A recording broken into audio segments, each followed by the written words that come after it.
Okay, let me see if I can show you what I have been doing lately, and it's really been working well, and I wish I would have known this from the beginning. Of course, my air compressor has to start. So, I don't really use GWizard that much anymore after I started doing this, because you really don't need it once you kind of learn what you're doing. So, technically this is going to be a slot back here, so we're just going to assume that I'm going to look in here. I'm sure you got it set up right. I think you have 4 flutes, but maybe I could be mistaken. We're going to pretend this is a Mayer tool, 4 flute, 1/8 inch cutter, flute length 25, shoulder length 5, I guess really that, whoops. Really this stuff doesn't matter much unless you really like, if you want to put a holder in here, if you're really simming hard. Let's see here. I just could use a Mayer tool BT30. It's got the same size ER16 collet, so that's what I'm going to use. So if you really want to get that sim in there and you really want to see how close this is going to come to hitting something, you would go in and type your body length from the tip to the ER nut. So that's where this one matters, and your flute length is going to matter, kind of, because you can cut deeper than your flute length if you do step downs. I've done it before when I haven't had the tool, and usually it works out okay. And they make neck tools for that, but I mean, for some of our stuff you can get away with it. So you always want to make sure your flutes are right for this. This is very important. And what I do, since I just started, I used to break up my tool libraries and materials. I'm just going to hit OK and save that. Yes. Whatever, you can come back and check that. You're going to anyways after watching this. So I used to break my, let me see if you can find my old ones here. I'll just cancel out of this. You can see what I used to do. For my Tormach, I used to do separate stuff into material libraries, which got confusing. So what I do now is, so for my Speedio, you'll notice I have the same tools. I just started doing this. So I got my 1/8 inch double sided. This is probably a Mayer tool. I haven't named it. And then now I have a Imco 5 flute finisher. So I use the same tool number. I mean, for most instances, 31 is going to be my flat bottom finishing tool. So I could go between my cheaper Mayer tool double side or my nicer Imco 5 flute. Depends what I'm doing. And then I don't get as confused at the machine, if it makes sense. It might be confusing to you, I don't know. But you'll see down here, like, this is my 5 flute roughing tool from Imco, and it's got a corner radius, and now I've just been naming them by material. So what we're going to do next, I'll show you, is instead of using GWizard, we're going to come in here. We'll use this one as an example first, because this is more of a slotting setup. So what I would do here is I come in here, you got your, I'm going to make sure we got that tool. Yep, that's that tool. You know, and before we do any more here, since it's going to default to this, I think just go in here and change this. Ooh.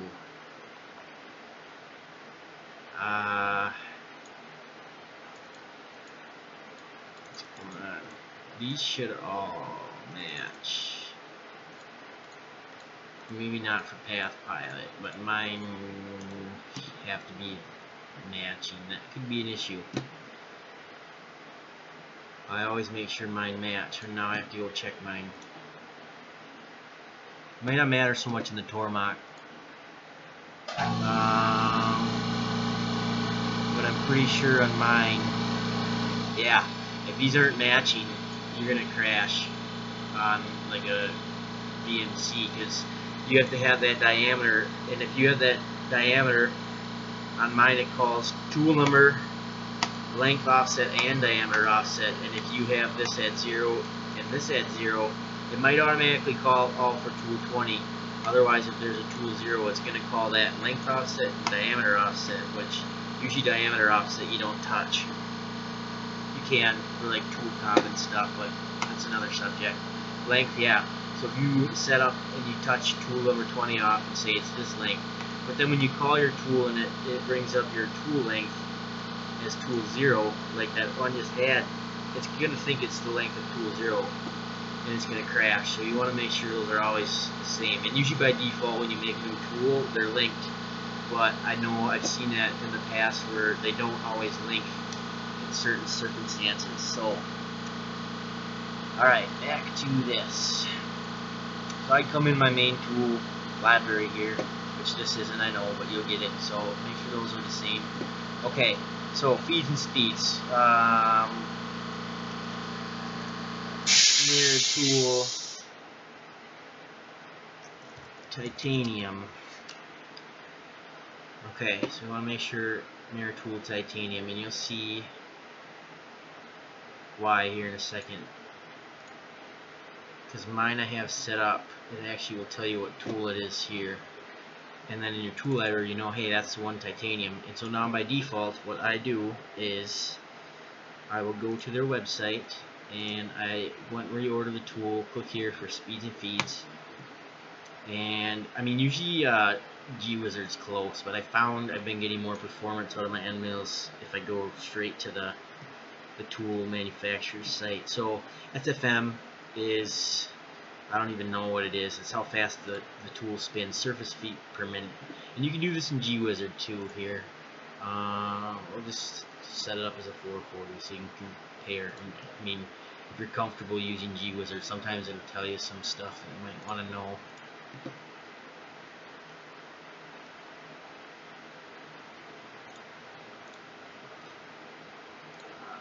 Carbide. Oops. Carbide. 0.25, flutes 3. Stick out 0.5 is what you had in there from the ER collet to the tip of the tool. See, this is the optional manufacturer's data in chip load. So you can set it up in here the same way, unlock that. Okay, but I mean you can skip this too here because I'll show you. You don't need this anymore. So titanium calls for a 300 SFM. So you come in here, 300 surface feet per minute. Okay, feet per tooth, and this is usually standard read up here, but technically this is a slotting feed and speed, 0.0005. So 0.0005. Okay, now you're looking at 18 inches a minute. Reset default. Mine's all fucked up here, but lead in, lead out, I always have the same as the cutting feed rate. And then ramped feed rate is actually supposed to be your cutting feed rate 80% of it. So we'll just do 14.4. So on the side of caution, I would just go at 14. And then your plunge feed rate is supposed to be at 20, and you can set this all up to default that out. But I haven't, and I tried. I think I messed it up. So 18 times 0, 2.6. And this is just kind of information I've gathered from over the tool maker's website. So now you're looking at 9,000 RPM, 300 feet per minute. Ramp reset default. Should be the same. I don't see why it shouldn't. So now we're looking at slotting. So now what you have to be sure to do. I think all this should have. Okay, yeah. So now you're set up. So now what Mirror Tool is saying on a 4 flute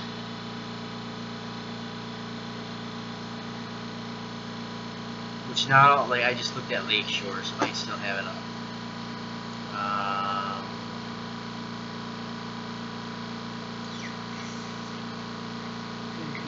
Blah, blah, blah. Yeah, see, it doesn't say how deep you're cutting, it just gives you those numbers. So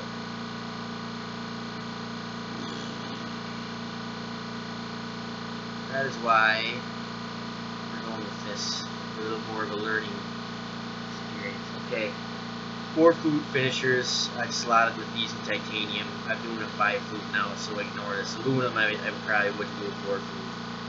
You could probably get away with finishing with 4 flute, but 3 flute I usually stick to. So, slotting depth of 0.2 times cutter diameter for deeper slotting. Okay, so I've been doing half of my cutter diameter, but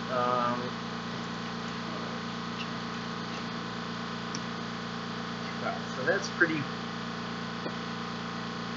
weak, I guess. So we're gonna go see what. Let's see. Deeper slotting, reduce feed, and screw. Yeah. See, I've been doing half, and I've been getting along fine.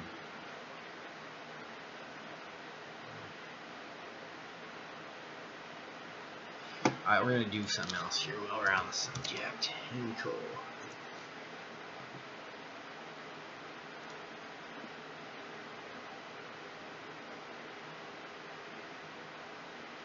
Because what I really like about IMCO is they have the HSM speeds and feeds built right in, and the tools really aren't that much more, and they seem to be lasting a lot longer and cutting a lot longer. But just for shits and giggles, we're gonna go square end, 4 flute.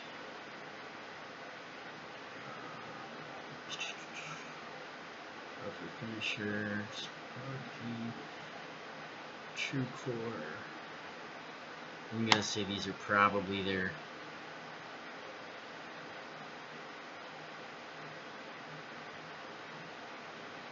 .30° helix.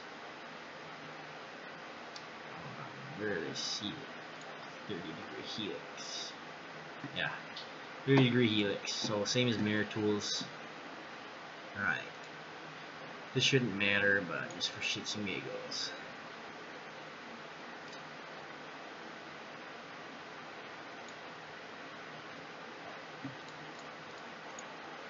TIALTIN.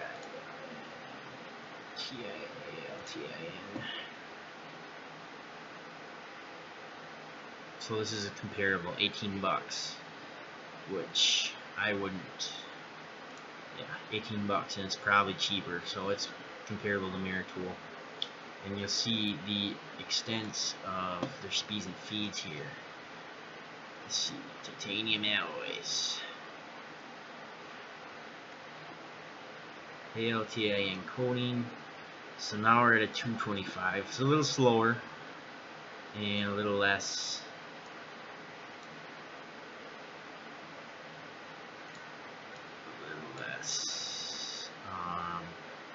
Chip load.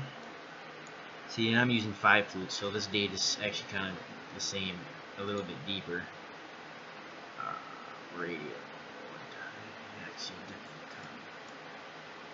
So this, yeah, it tells you what to do, and then, okay, yeah, see, these don't have all the, god damn it, because the other ones that I use for titanium are,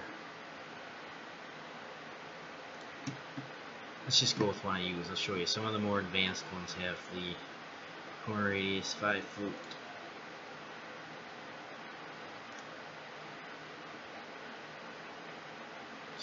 Website's a little slow.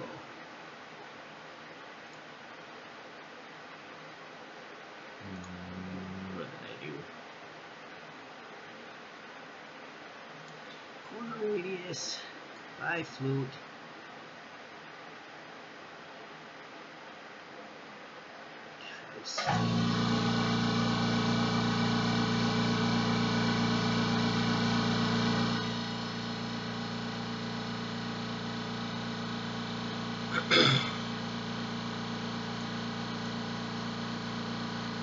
Okay.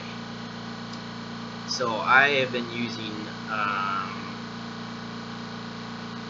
I use 1/4 inch, I usually use as stubby as I can go, but it really doesn't matter. But anyway, but yeah, $27 for radius. This is what I use for a roughing tool, and it usually hauls ass through titanium. So here you'll see what I was talking about before. So this has all the same data, but here, common machine formulas. See, this tells you some more information if you use a ball mill, ramp entry, plunge entry, you know, so it gives you a little more information on that stuff. Okay, so we're gonna go back and we're just gonna do this by the book now, and you'll have to play with it. So we're back to that mirror tool recommending a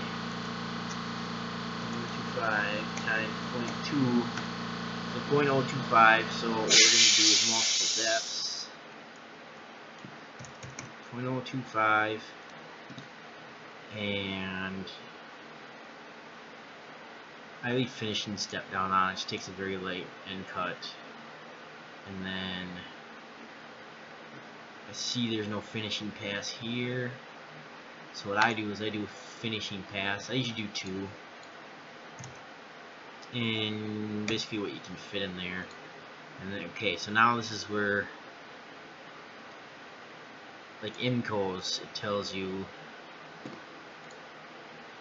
no, this is a more similar end mill. Okay, so titanium. So finish. So it says 1.5 times diameter is the depth you can go. So 5, so 0.1875. So I mean, this handle is 0.2, so I wouldn't really worry about that extra. And then it says you should go 0.01 times diameter, which is 1 thou. So I don't know, I'll just go 2 thou. It's close enough. And that tells you 275 at 0.04 should be your chip load for finishing, which really, like I said, that's, you could just type in the number here just to get a quick reference. So, oops, 4, so 15. Yeah, I just do 15 inches a minute for finishing.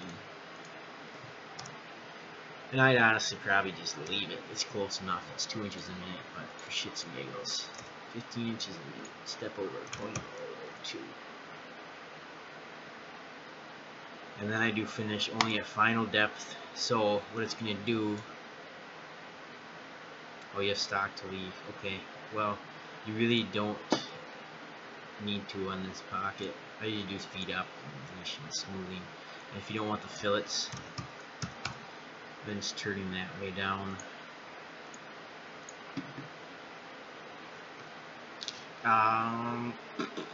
So your ramp height's way up.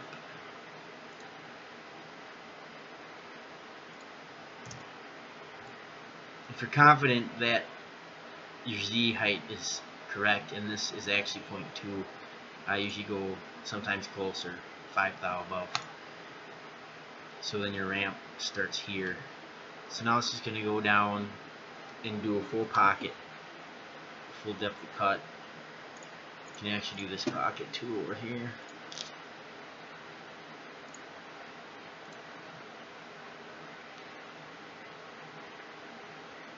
Yeah, so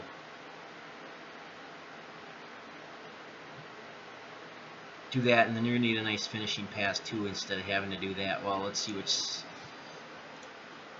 6 minutes, 5 minutes. So this is actually faster to do both this way. So now we're going to try something else here. We're going to see, it's like on IMCO, we're just going to use IMCO's data for this.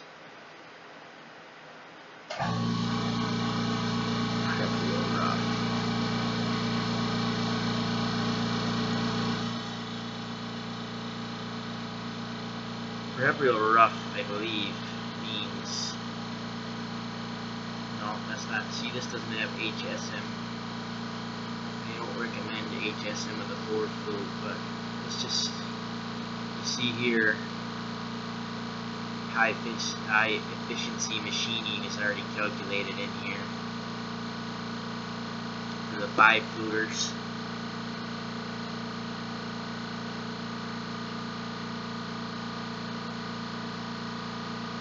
Let's see if it has it in here.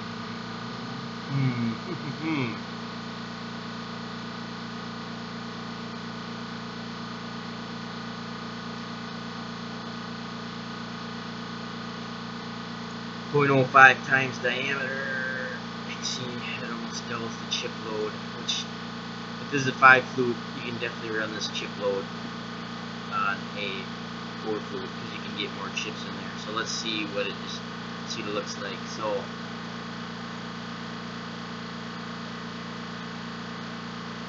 do a 3D adaptive.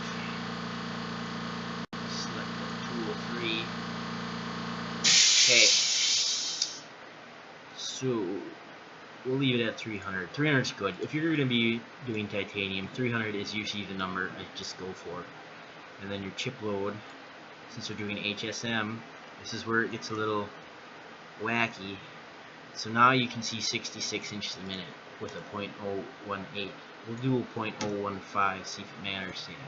Let's just do that to be safe.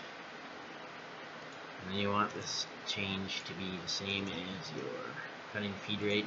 You do leave your ramp and your plunge at the same speed because those are still relevant. But now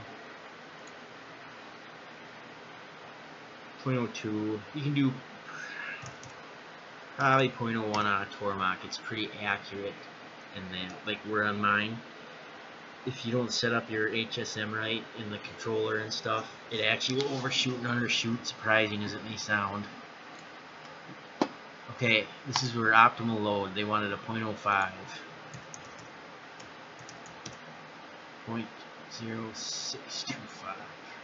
So that would be 6 thousandths.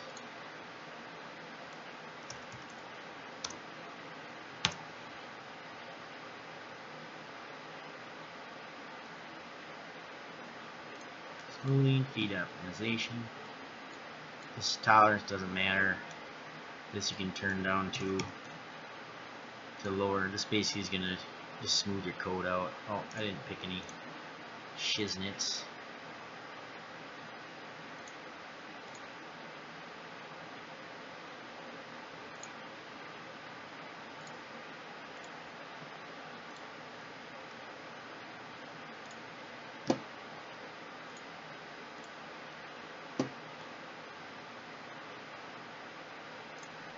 Fuck you. Right. Now that's selected correctly. This is your model and your fixture. Sometimes I fuck this up myself, so there. No, now it's working. Okay, so what the fucky is going on there? Why is it?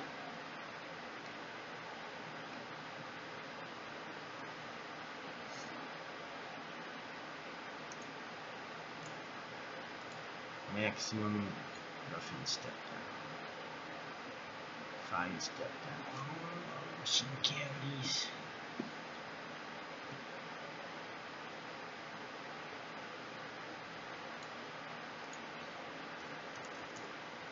I'm gonna go a little bit below. I like to go a little bit low and break on through. But I'm wondering why is there all those? See, that could be the fine step down. Something is going wacky.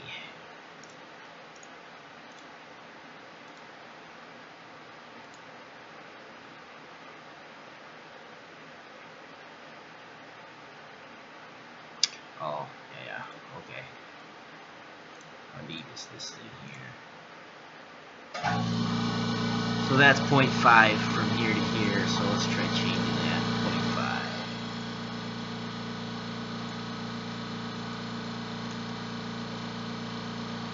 See if that weird shit goes away.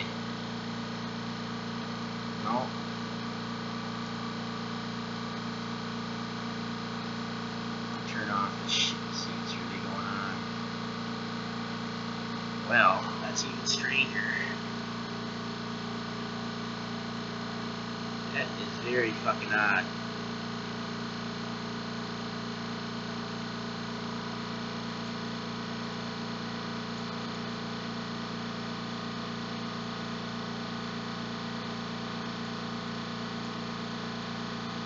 Well, let's go through it one. I know we can get away with it in this. See the... Yeah, it's almost like it's double cutting.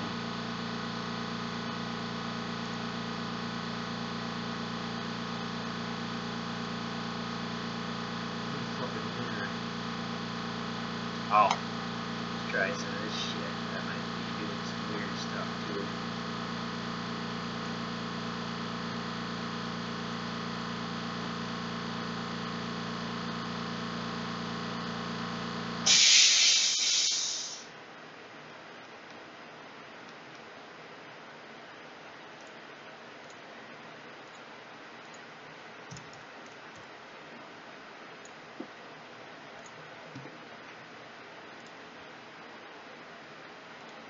Yeah, so what? Fuck you.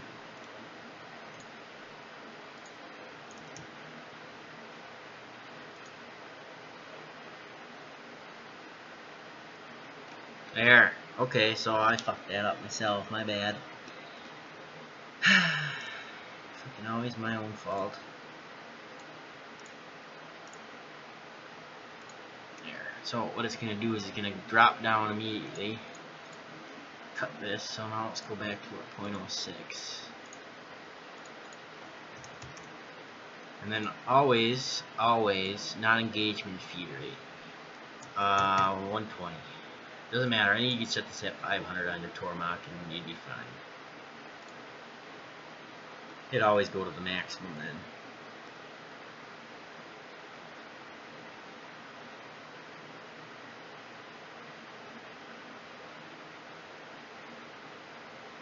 We're gonna see if he gets in this pocket here.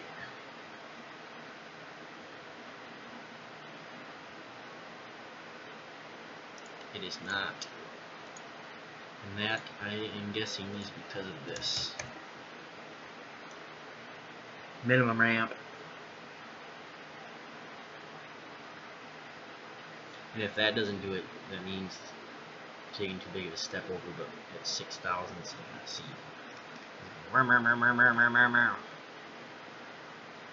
55 inches a minute, and I haven't roughed with an 1/8 inch end mill, so, but I'm pretty confident it's going to work. And if you have an extra one, I wouldn't be scared to try it.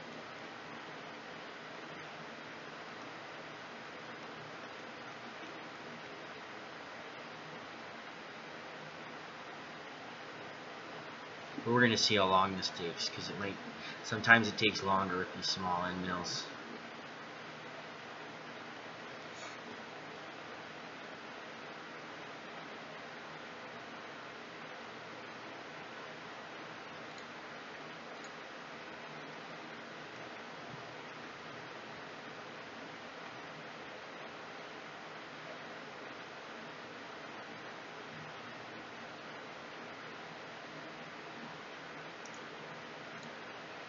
It's 4 minutes. So this takes 4 minutes, and then we could come in, and if you wanted, sometimes this works, sometimes this doesn't. Create a derived operation. Since we have those 2 pockets picked, we want to do a contour, and that'll use the same tool, except for we need to make sure we go back down to our, we're just going to go 4 to our finishing speed right away. Or to make it easier, just come back up here and select the tool, and it'll give us our stock speed again. Smoothing, start to leave 0, maximum step down. Want it to be a full tool, but see, sometimes I don't like this. Let's see what it does.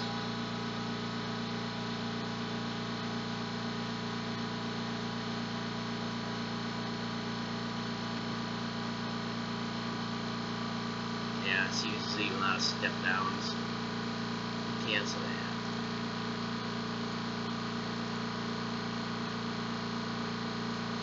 So in this case, just a 2D contour.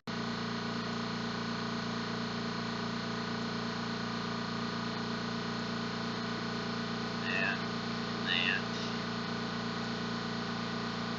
and that. Boom, that's a crash.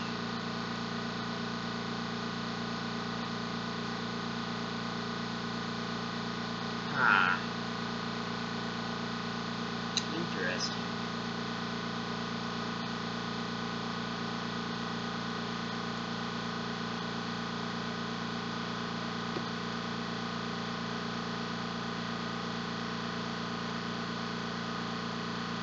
No, not really sure if we can do contour here.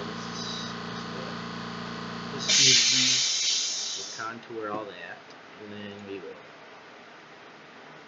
horizontal this. Select this.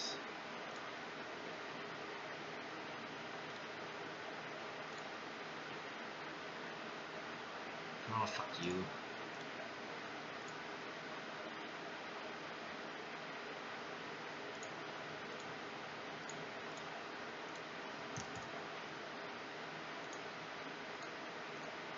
Horizontal is very picky about your heights.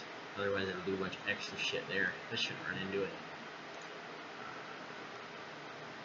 Let me do that too.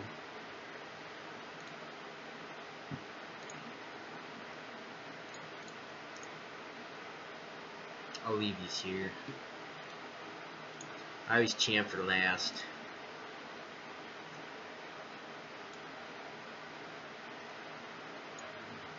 That's usually my last operation, just so I don't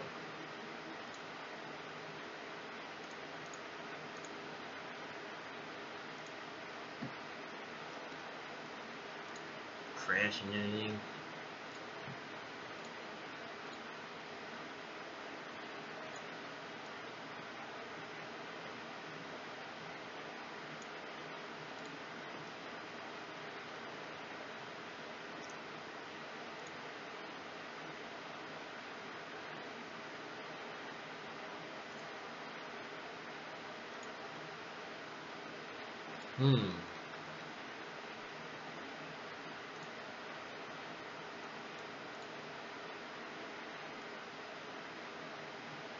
Damn it, cocksucker.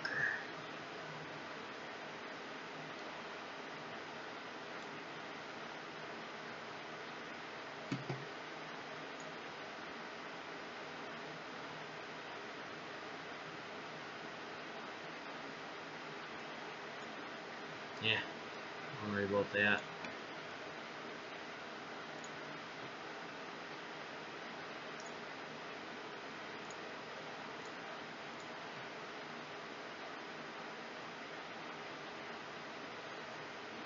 That, always an issue. Fix that. I would just go like this. I've just been doing it to all my shit anyways.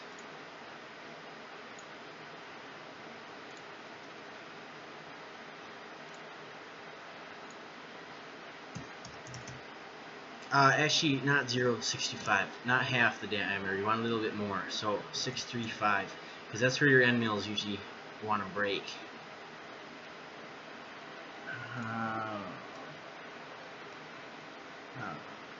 I don't like that. Why is it doing that?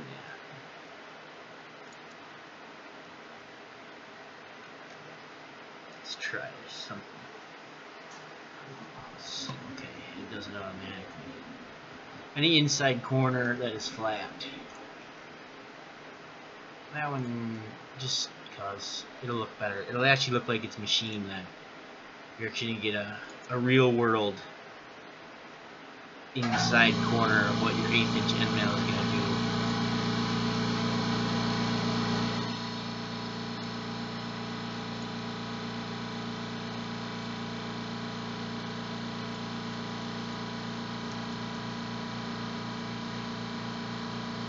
So that is what it's going to look like in real life. And now,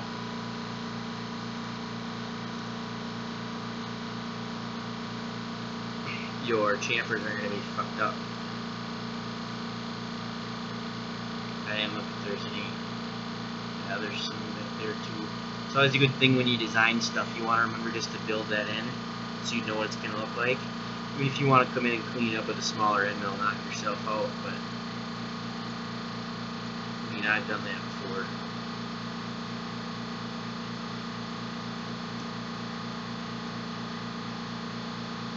And I didn't take this contour below the surface. That's up to you if you want to or not. I usually would cut into the aluminum. I'm sure you do too.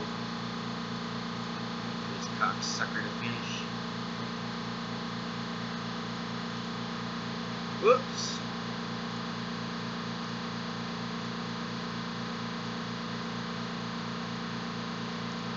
Here we got 27 minutes.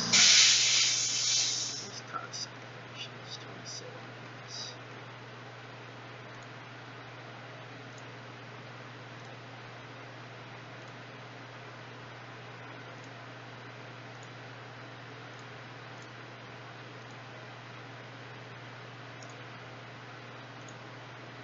$22 minutes. So when you're doing a lot of parts, this can save time, but you're gonna have to play with it. So see if that gets you. Now you kind of got an idea how to adjust your speeds and feeds using that shit. I always look at how long I've spent on this video. Happens every time. Alright, good luck.